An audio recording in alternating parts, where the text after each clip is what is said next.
Hey, welcome to Taylor's Trick Taking Table. I'm your friendly neighborhood Spider-Man. Ooh, want to come in for a kiss? Okay, that didn't really work. It's actually Taylor. Hi. It's close to spooky season. I thought I'd do a really quick video here covering one of Spider-Man's favorite things, justice. I got sent this for a Kickstarter preview. This is on Kickstarter right now. But you know, I think moving forward, any Kickstarter preview I want to do, I want to toss in another game. I don't want it to feel like there's too many Kickstarter videos on the channel, because I think it's more fun if we're just talking games, which is what I've always wanted to be doing. So I thought I'd also do Spider-Man's second favorite thing, coffee. So we're going to be covering Trick Taking by Coffee, or Torite Co, in addition to Justice. The Hook of Justice by Ren Multamaki. It's similar to Ren's other games, actually. So Ren, uh-oh, you see who I am, oh no. Ren's other games like Darwinning or Tolerance, where trick taking is like a part of it. So we've covered Brian Brew in the past, where there's a lot going on non-trick taking in the game, but trick taking is a fair bit of the gameplay. So in this one, you're judges, and you have 3 different suspects in a hand, and you're trying to sometimes find if they are guilty or not guilty, and then you're trying to adjudicate, is that the right word, on the suspect, because the winner of the trick will kind of choose whether that person is acquitted or not. And so it's a little bit deduction-y, but the trick taking is how you decide whether someone's good or bad. So I'll explain more when we go to the table after that. And then Trick Taking by Coffee, or Torite Co, which is by Wataru Saito. The premise of this is kind of like Vivaldi or Le Plateau, which we've covered in the past. Someone each round is going to be like the declarer, and they're going to choose what trump is, and they're also going to choose a card that is going to be on their team. Like whoever has that card is going to be on their team. So it's kind of like, who's my partner, and then also like possibly 2 versus 3, or 2 versus 2, or 1 versus 2. So kind of like teammate stuff. This is also a little dabble into what November is going to be. November is going to be games where you make choices about what the game state is. So maybe we're covering games like Niet. Have you heard of it? Anyway, let's go to the table. I'm going to teach you how to play these, and we'll save that kiss for later. Okay, bye!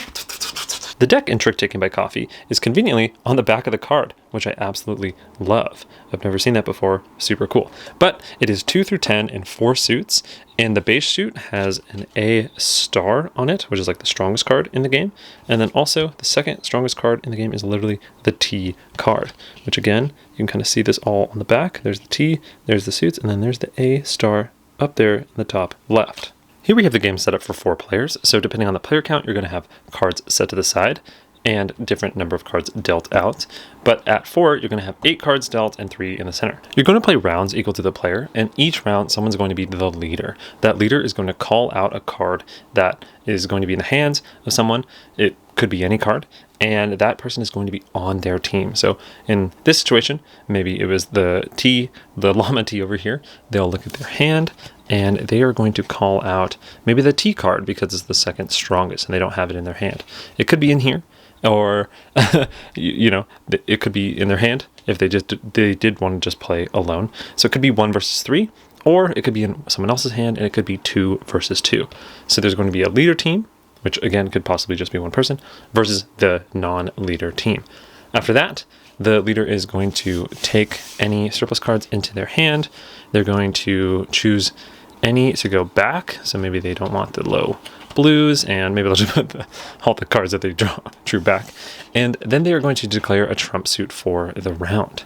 So after that, they're going to lead to the trick, and it's a must-follow trick-taking game. So if the llama led the diamonds, they don't know. What's interesting is they don't know who is on their team. Whom is on their team?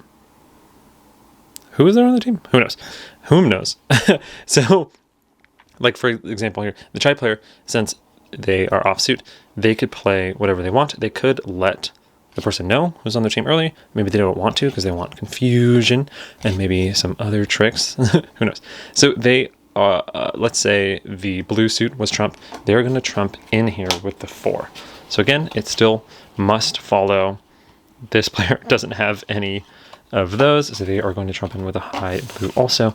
And so now this is a funny situation where the bubble tea, they don't know who's on their team, so they could put points into the trick, because I haven't explained this, but at the end you're going to count coffee cups, and those are going to be worth points. So certain tricks could be worth nothing. Right now, this trick is worth at least 1. So bubble tea, they're not sure if that person is on the good team or the bad team, or at least on their team or not. So they're just going to play a low card into the trick. The winner of the trick, the highest played card. So sometimes it's just the highest played trump, or there's that T and there is that A star card. They're going to take the trick, the winner, and they're going to lead to the next trick. And again, it is must follow. The other interesting thing about this game is if everyone followed suit, it is usually the highest of the lead suit that wins. But if everyone followed suit and there's actually the 2 of the same suit in the trick, then actually the 2 is going to win. So a little wacky, you do have to pay attention to that. At the end of the hand, players are going to know if they're on a team or not, and players on a team are going to count up all of these coffee symbols on the cards that they took. And if you won a majority is the only way you're going to score. And if you don't, you're going to get 0. So if you're on the lead team and you won the majority, you're going to get the number of symbols you have times 200, 200 yen.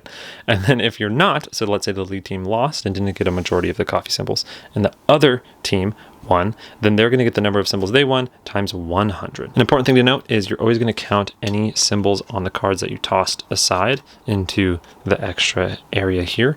So maybe 1 more for the lead team. And then you're just going to keep track of score. You're going to move the leader decision to the next player. You're going to play rounds equal number of players, and whoever has the most points at the end wins. The deck in Justice is 1 through 14 in 4 suits. There's also reaction cards, which essentially allow off-suit non-trump cards to become trump if they match the rank of the card that you're playing it on. And there's also certain things like these 3 suits are actually different than this suit. I'll explain it all later. And also this is going to be kind of a loose teach. There's a better how to play video on their Kickstarter if you want to check that out. Here we have a game of Justice kind of set up. As you can see, the board is super long here. So I'm going to take accused number 3 out of frame. It works the same as accused number 2 and 1. So just know it's down below. Every player gets dealt 12 cards, no matter the player count. And you can do kind of a quick draft where after players get dealt 12 cards, they just pick 2 of them to discard. So maybe this player discards those 2. Or you can do an actual draft of the cards where you get dealt 12, you pick 4, pass, pick 4, pass, and then you discard those 2. So you can play either way. But once every player is down to 10 cards, so maybe the player discard that and that, then you'll start the trick play, starting with the start player. Let's say it's this player right here.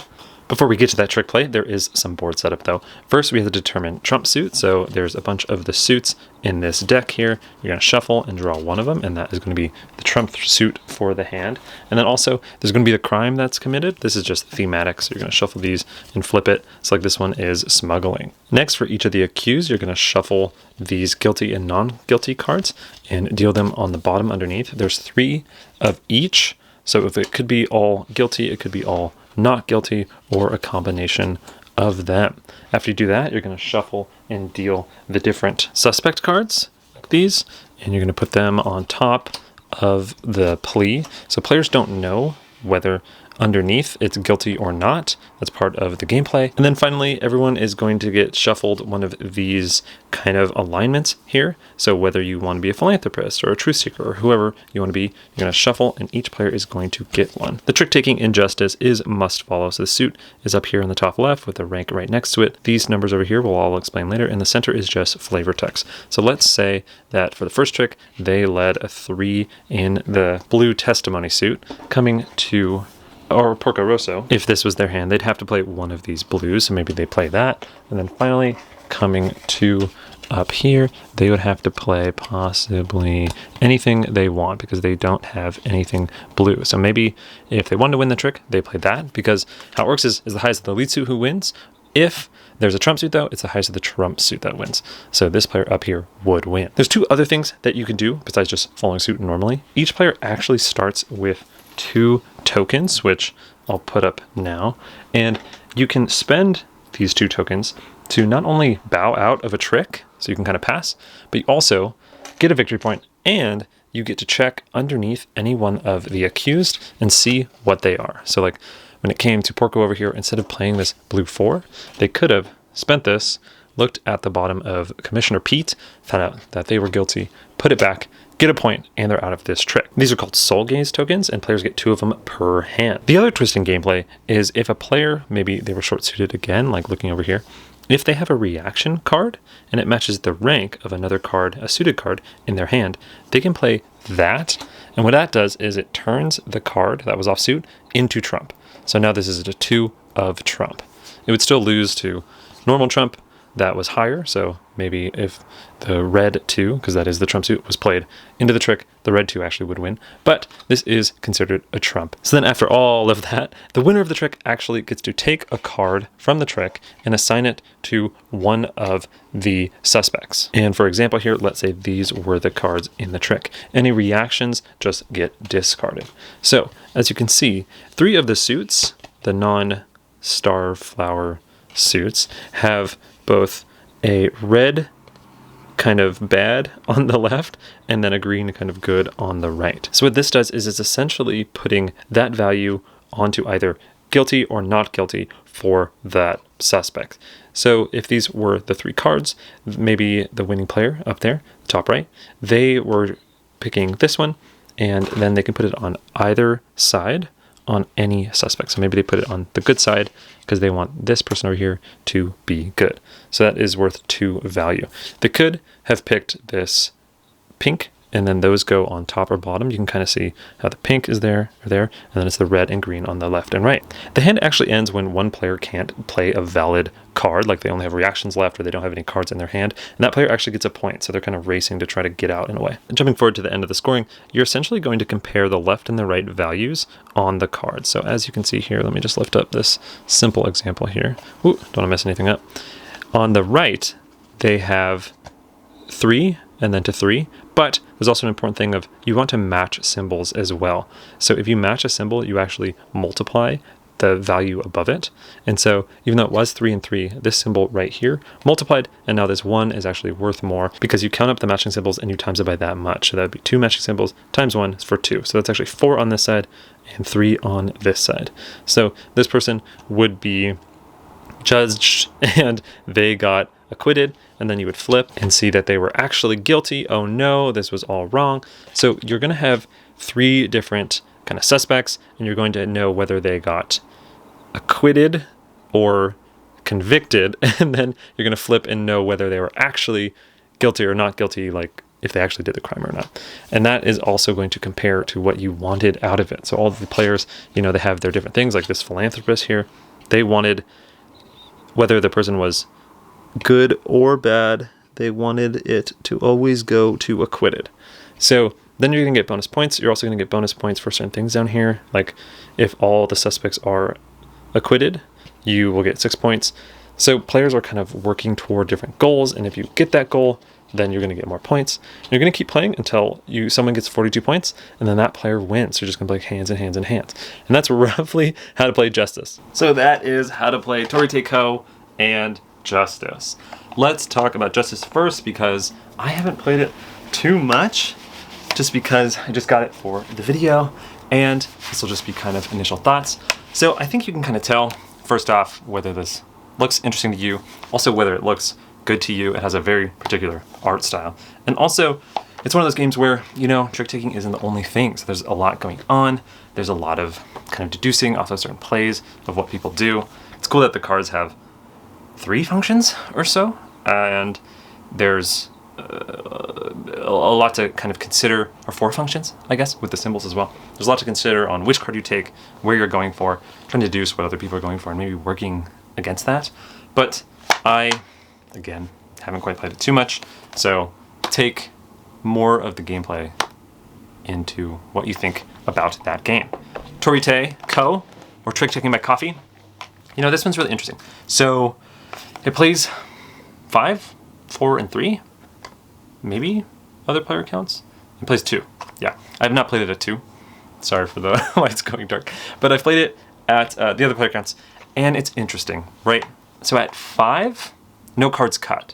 And so when you're the declarer, it's kind of a little obvious of what you want to call out. You'll probably call out the T if you don't have the T, because it's the second strongest, or the A star. which is the strongest if you don't have it. And then you'll call out, you know, whatever suit you have is the most as trump. So the game's a little obvious at 5.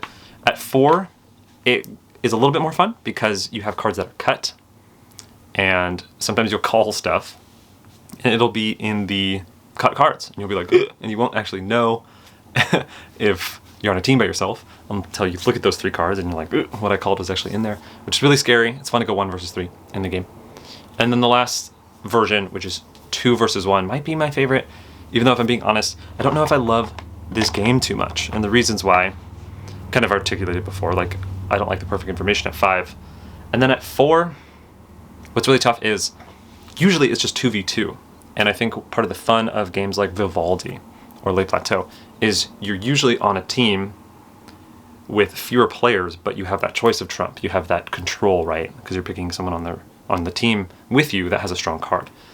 And so it has that balance, right? Where it's like fewer players to help, but you have a little bit more control. In Trick Taking My Coffee, you have either 2v2, so it's the same number of players, and you got to pick trump, and you got to pick the card, so it just feels super strong. And you got to exchange with like the cards cut, so it just feels huge. And it feels like, so at 4, it feels like you just got lucky if you got called, and someone who was declaring picks you to be on their team. And then also at 5, it just feels obvious how to play, and the game kind of just plays itself. So at 3, maybe it's the most fun. Anyway, I think overall, it's an interesting game because of what it does to maybe ease people into those games where you're picking trump and picking a partner. Like, it is very simple, theme's very, very cute. But I think the other ones, like Vivaldi and Le Plateau, might be a little simpler and definitely more interesting. The one thing that I really, really liked from it was if everyone's on suit, the 2 actually wins it. That was really cool. I like that a lot in terms of pushing your luck and kind of valuing lower cards. So that was a really cool thing. Other than that, don't know if it's 2 my favorite. It is a fun one to kind of play around and just see what happens. It almost felt like Blu-ray a little bit. I know we haven't covered Blu-ray, but it's another kind of like simpler one where you're just kind of wheeling down cards, having a good time with friends. Anyway, that was just a quick little episode, pre-Halloween episode of Taylor's Trick Taking Table. I am going to catch you on Halloween, where we're going to reveal, even though I was wearing costumes all month, we're going to reveal the #1 costume. So see you then. Have a good one. Trick or treat. Hopefully trick. All right.